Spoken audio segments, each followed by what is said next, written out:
Dear students,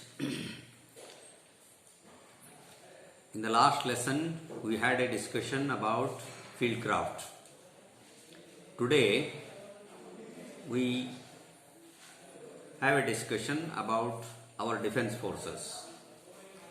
Our defense forces means suddenly everybody thinks that it's Army, Navy and Air Force. Our defense forces are not limited only to Army, Navy and Air Force, but it is much wider. Nowadays, the border security forces, CRPF, coastal guards, paramilitary forces like task force, firefighting force, civil defense, industrial security force, Indo-Tibetan border force, and intelligence agencies. All these are included in our defense forces. Our defense of the country depends on all this, but earlier it was thought only it is Army, Navy and Air Force. But intelligence agencies play a very important role in the defense of a country. So it is supposed to be the most important organ of the defense nowadays. The intelligence agency means, particularly in our country, RAW. You must have heard of RAW. RAW means Research and Analysis Wing, which is our intelligence agency. CBI is there. CBI, Central Bureau of Investigation. And NIA. NIA means National Investigation Agency. These three and many more organizations play a very important role in the defense of our country. Because what our enemy is doing, we must be cautious. We must be careful what enemy is doing and we have to do something counter to that. That's why nowadays, after the Second World War, the intelligence agencies play a very important role in the defense of the nation. Like our intelligence agencies, America has got its own intelligence agency called CIA, that is Central Investigation Agency. And Russia has got its own intelligence agency, KGB. And our neighboring country, Pakistan, has got ISI, that is Inter-Services Intelligence. So these things play very important. The Army, Navy, Air Force, they come in action. But the ground is prepared by these intelligence agencies, what is going on, where what is going on, who is doing what. All this is understood by the intelligence agencies. And coming to the defense in the previous days, earlier days, in the olden days, every king was having his own army to defend his kingdom. For example, his kingdom was very small, and in most of the cases in the Greek history we come across city-states. A city itself was a state, and the main job of the king was to protect his city. He never cared for the other areas which is coming under his kingdom. People have to take their own care, but he was defending himself and his own palace and his fort where he was comfortably settled.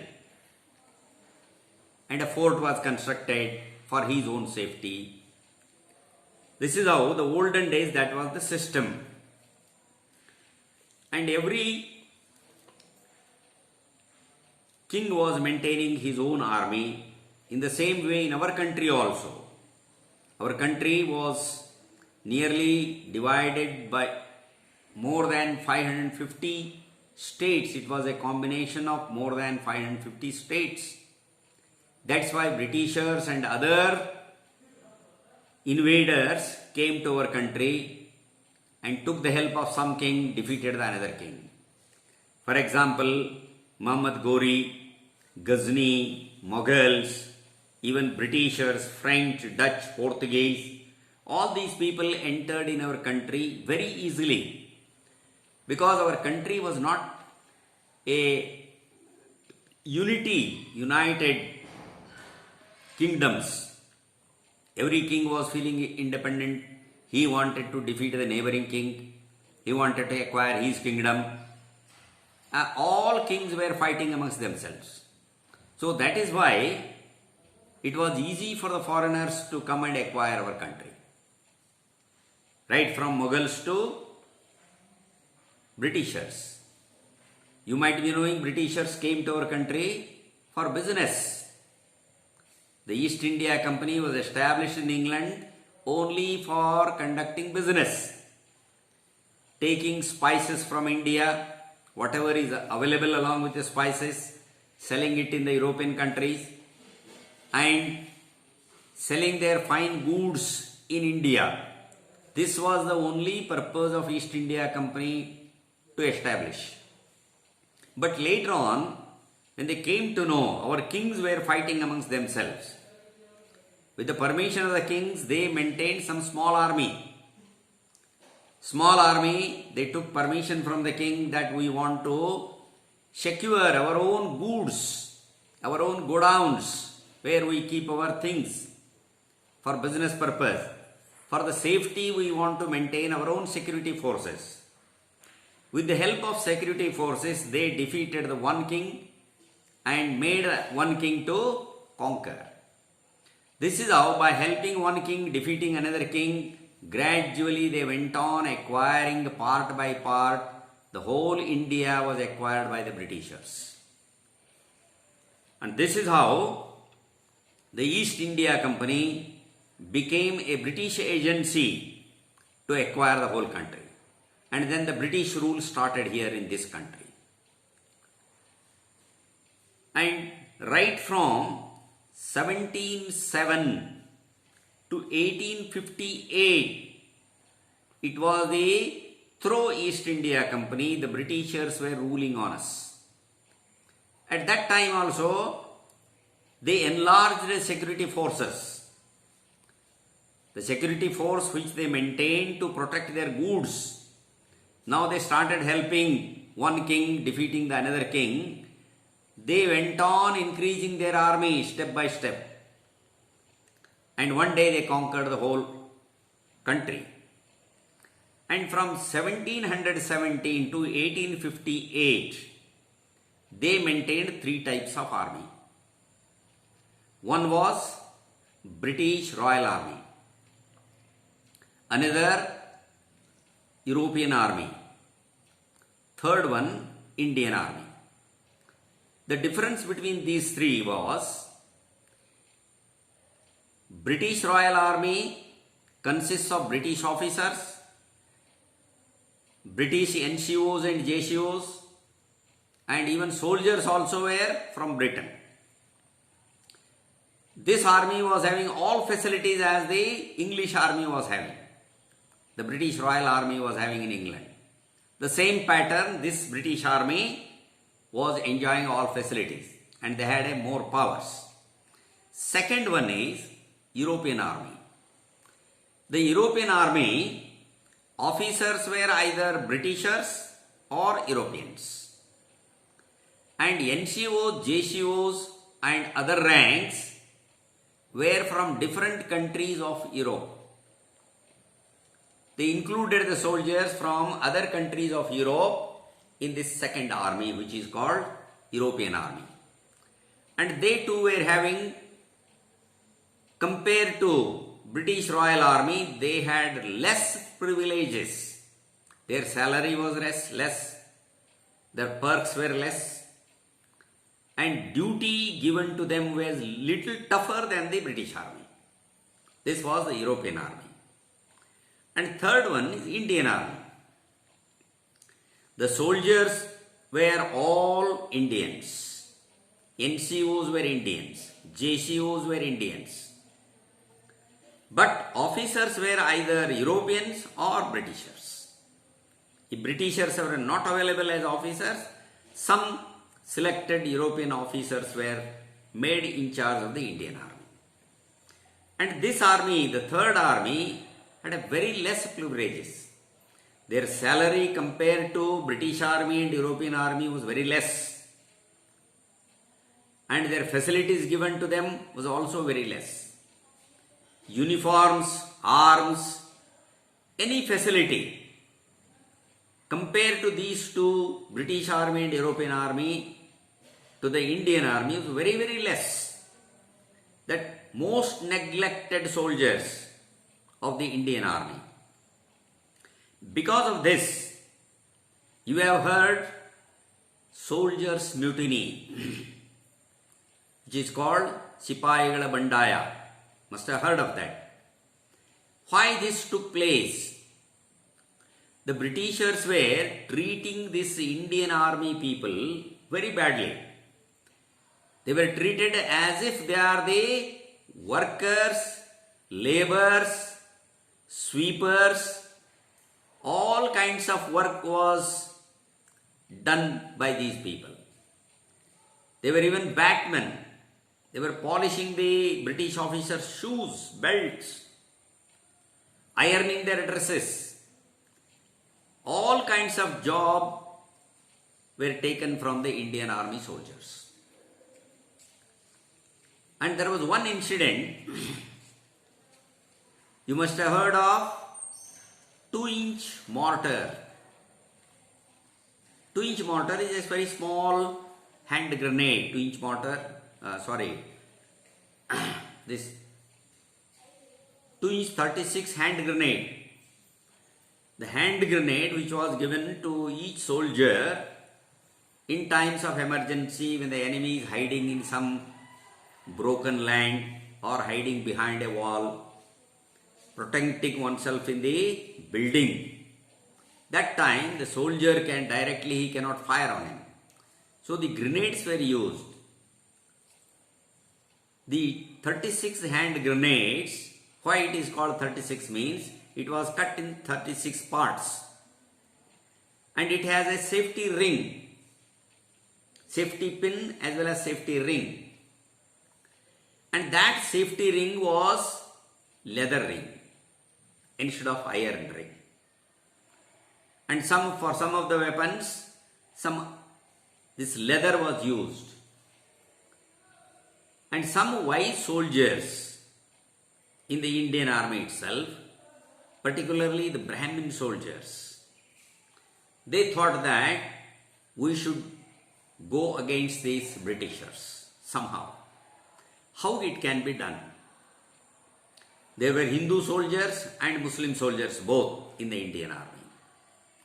They propagated that safety pin ring which is made up of leather. They told to the Muslim soldiers that it is made up of pig leather. Muslims have got a hatred for pig, and you are made to hold that pig leather into your mouth to remove the safety pin. And for Hindu soldiers, some wise Brahmin soldiers, what they did was, for Hindu soldiers they told that this leather ring was made up of cow leather. Cow is a pious animal for Hindus. So these soldiers, Muslim soldiers and Hindu soldiers were united and they were made to revolt against the Britishers. And we find as a result, soldiers' mutiny, Sipayigala Bandaya. It is not only because of the ill treatment given to the Indian soldiers, the soldiers revolted. That is the main reason. But to unite all of them and to revolt against the Britishers, this wise trick was made by some of the wise soldiers in the Indian Army itself. But anyway, some people helped these soldiers and some people were against and helped Britishers also. As a result, this soldiers' mutiny was not successful. But anyway, in the history it is called the First War of Independence. We call it even today also, it is the First War of Independence. But the soldiers have revolted against the British because of the injustice done to them, either by salary or by giving facilities or by the ill treatment. Anyway, in 1707 to 1858, this attitude continued in the Indian Army. All these three, British Army, European Army, Indian Army, all were controlled by the Britishers only. But it was called the Indian Army. But after the First World War and the Second World War, during 1914, First World War broke out. They continued up to 1918. And Second World War started the year 1939 and continued up to 1945. During these two wars, Indian soldiers have won many Victoria medals.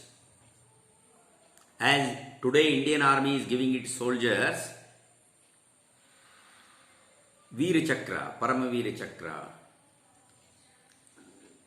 Earlier, the Victoria medal was given to the soldiers who have done a wonderful work in the battlefield.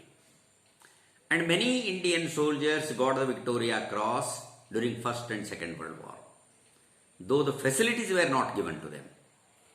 But Indian soldiers were very courageous and they were able to fight even without arms with the Germans and Japanese. That is the record of the Indian soldiers.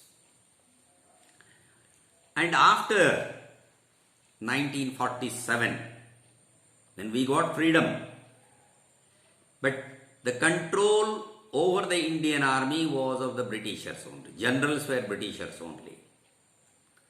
When we had a fight with Pakistan in 1948, after the division, the country was divided as India and Pakistan. That is also once again the result of British policy. Before leaving this country, they wanted to divide the country so that these two countries can keep on quarreling amongst themselves, fighting themselves. Once again, there may be a chance for us to come once again and have a control over the country. With this bad intention, the two-country policy was passed and agreed, and Jinnah was made a father of Pakistan, and Mahatma Gandhi was, as we know all, and whom we regard as a father of the nation.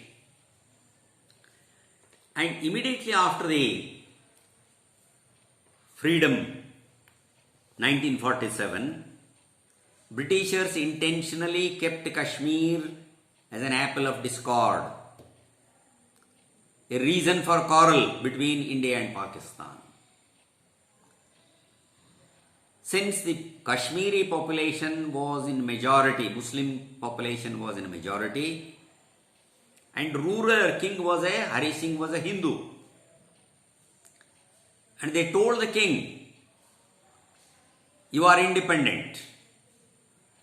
Not only they told the king Hari Singh, they told all the kings of who were about more than 550 kings. They told them, you are independent now. But most of the people wanted to remain independent kings. But that responsibility was given to Sardar Vallabhbhai Patel,